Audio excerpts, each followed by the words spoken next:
Have you ever seen these Dollar Tree stools and wondered what to make with them? Well, stick around because in today's video, I'm going to show you how you can DIY these Dollar Tree stools.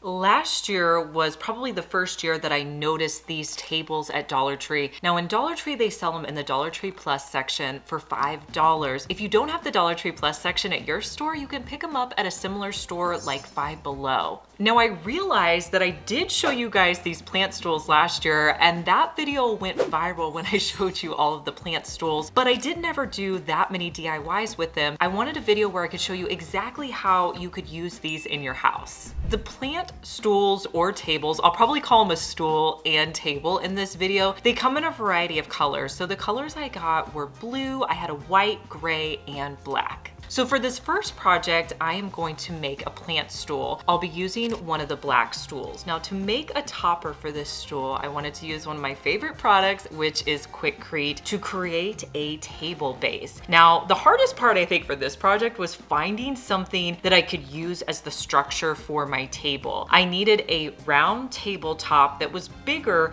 than the stool. So you're not gonna believe what I used. I used an oil pan from Walmart. It ended up being the perfect size to create a tabletop. So I'm going to be using a Quikrete. You can get this at any big box store, and you're going to mix the Quikrete with water until you get a pudding-like consistency. Now I would recommend mixing the Quikrete in a separate container. So I'm going to mix it up and then I will pour it into my pan. Once you have it poured in, you just want to shake it and kind of tap it to get it nice and level and so that there's no air bubbles in your Quikrete. Continue adding it until you have the thickness that you desire on your tabletop.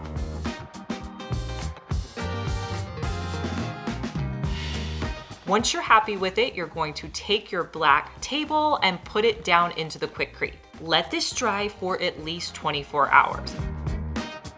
Now the next day I came back in and I wanted to take it out of the mold. I was seeing that it was completely dry around the edges. So I started by pulling off the pan around the edges, and then I lifted up on the stool and it completely came off. It was not connected in any way. So I'll have to glue that back together, but it wasn't a big deal.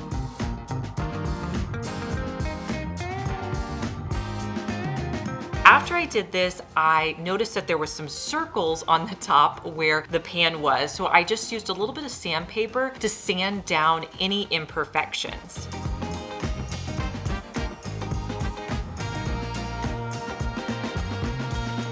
Now to attach my stool, put some E6000 on the top of the stool, and then I'll place it on the Quikrete tabletop. Let this dry overnight, and this makes a perfect stand to set out with a plant on top.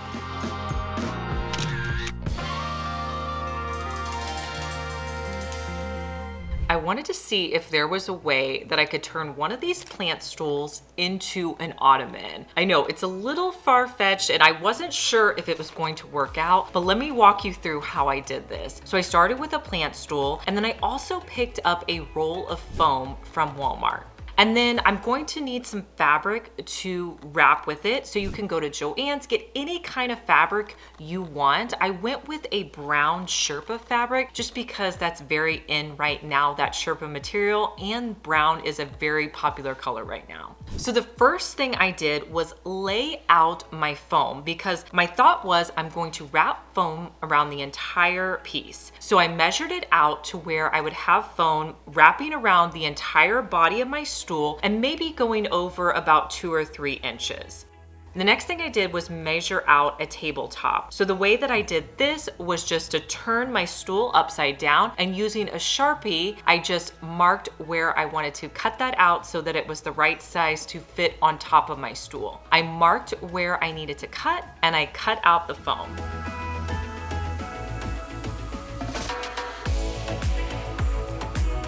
So I'm going to wrap the foam around, hot gluing it to the legs of my stool.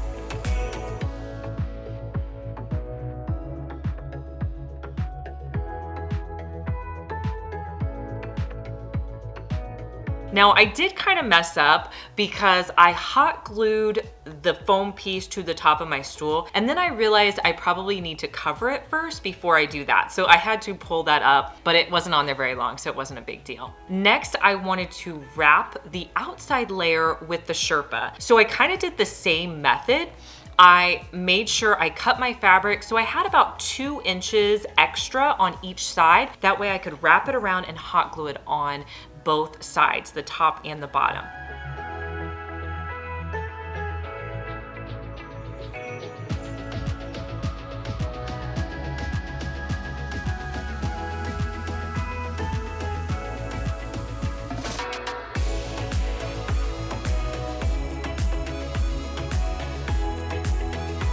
Now where the fabric met up, I did fold it under and I hot glued that edge. If I probably could go back and redo this, I probably wouldn't have put the foam on top of each other. It made it a little bit bulkier on that side, but I'm hoping that that'll kind of be the back side to my project. Hot gluing the top all the way around, trying to make it as secure as possible. If I saw an area that was coming up, I just added more hot glue. And then I repeated those same steps by hot gluing it around the bottom edge.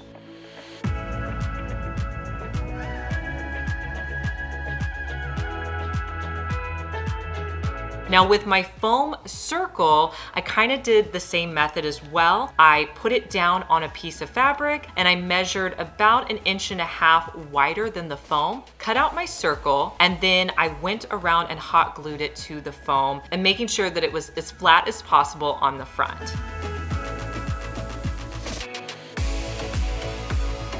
And then to attach it, I just added some hot glue to the top of the stool and placed it on top. And here is my affordable ottoman.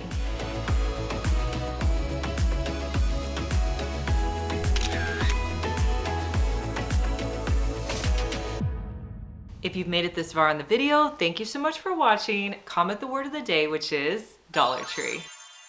Let me show you how to make a bench with these 2 stools. So start by taking the plastic off of the bottom of your stools. There's also these little rubber pieces at the bottom, and I'm going to pull those off because I want it to be a nice clean look. You can use whatever color base you wanted. I wanted to go with the white because it matched my living room a little bit better. Next, you're going to need a board. Now, you may have to go to Lowe's or the Restore to get a board. I did a project in my office where I used butcher block to create a shelf as well as a desk, and I had a bunch of leftover butcher block. And I had this one piece that was honestly the perfect size for this project. It was a little bit long, so I just marked where I wanted to cut it down, making sure that it fit on the back of my couch. And then using my miter saw, I cut on either side to create the length that I needed. The next step I did was to stain this with the color Early American. And to stain this board, I just used a paper towel to wipe on the stain, and then the paper towel also worked to remove any excess stain. I let this dry overnight. You could add a sealer to it, but I feel like the butcher block really does a great job of soaking up any stain, so I did not. And then to put it in my living room, I just placed the 2 stools behind my couch. Then I'll put the butcher block board on top, adjust your stools so that they're at the right angle for you, and then you can finish it off with a throw and some pillows.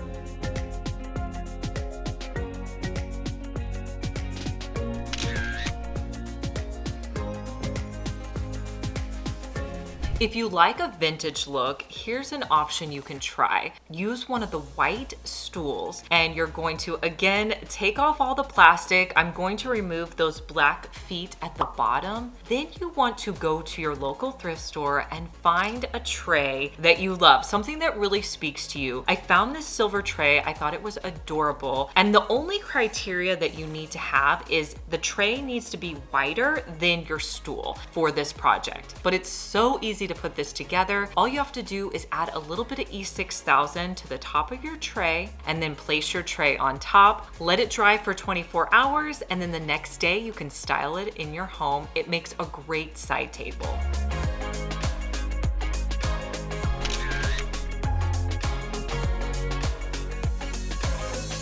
Now let's say there's a project you want to create with this stool, but the base is bigger than what you want to put on top. You're going to have to remove that top portion. And that's what happened for this next project that I wanted to make. So I used my angle grinder to cut where the top portion meets the legs because it's only attached in those 4 corners. And then on the last one, I kind of just pulled it off and it came off really easily, but that took care of removing the top.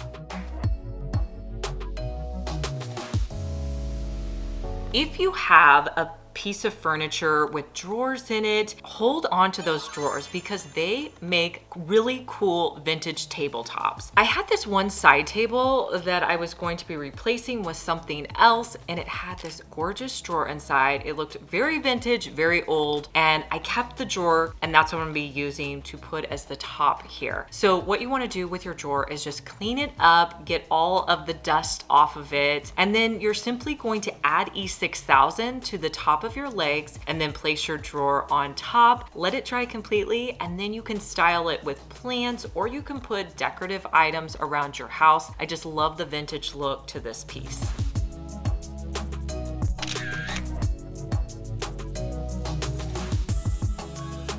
Not only can you use these tables for so many different side tables, they also make really great plant stools. If you have a white one, I would remove those rubber pieces off the bottom, or you could always spray paint them white, but you can put them out in your home. Just add on some of your favorite planters. Let me show you how I DIY'd this planter. If your Dollar Tree happens to have a Dollar Tree Plus section, you've probably already seen these $5 planters. They're really large, they're thick, they're gonna be perfect, and I saw this one, picked it up, and thought it'd be great for a DIY. Another item from Dollar Tree you're gonna need for this DIY is a trowel. They have these out in the spring section right now. You're also going to need some spackling. Now, this is something you can pick up at Dollar Tree. I actually have it in a large tub from Lowe's. I find that I use it for a lot of projects, so it's easier for me to get it in a larger tub. Now, what you're gonna do is you're going to start by getting some spackling out on the back side of your trowel. Then you're gonna take your trowel and press it onto the side of your planter, pulling it down to create the shape of a petal. You're gonna start at the top and do a layer all the way around. Now, I did this on those natural lines that are formed in the shape of my planter. After I got all the way around, I came down and I did another layer in between the petals I had created. Now, since this was on an area that was kind of at a point, I wasn't able to do a full petal. So I kind of had these smaller petals in between my larger petals, but I like the way that that looked. Every 1 or 2 times that you create a petal, you're going to need to get more spackling on the back of your knife so that they create a really consistent look. Now, after I did the second layer, I went down to my next layer and continued to add petals until I got to the bottom. Now, as you get to the bottom, you may have to flip your pot upside down and add additional petals. Now, you want to let this dry completely overnight when you're done. When I came back in the next day, I sanded it down a little bit with some sandpaper along the edges. That way, if you have any rough edges or anything that looks like joint compound, it's gonna be completely taken care of with this sandpaper. This is really easy to do, so just do it lightly all around the edges. Now, you can leave it natural. I decided I wanted to paint mine. On the outside, I used a beige texture spray. And then on the inside, I just sprayed it with a light beige color. I wasn't sure if you were going to be able to see this once I put in a plant, but I wanted to make sure that I covered that just because you could see some of that spackling along the top. So once I had everything spray painted, I let that dry and I styled it in my house with a plant that I had from IKEA.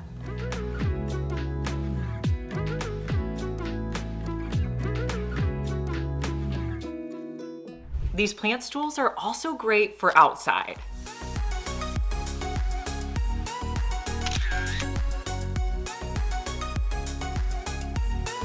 I just had to show you guys this. Now, this stool video I filmed a couple of weeks ago. I'm now shopping again at Dollar Tree and I just came across a stool topper that looks wood. It's not really wood, but if you're not wanting to do all these DIYs, you could just pick this one up and this one's only $5.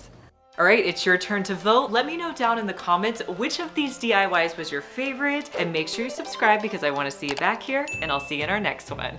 Bye.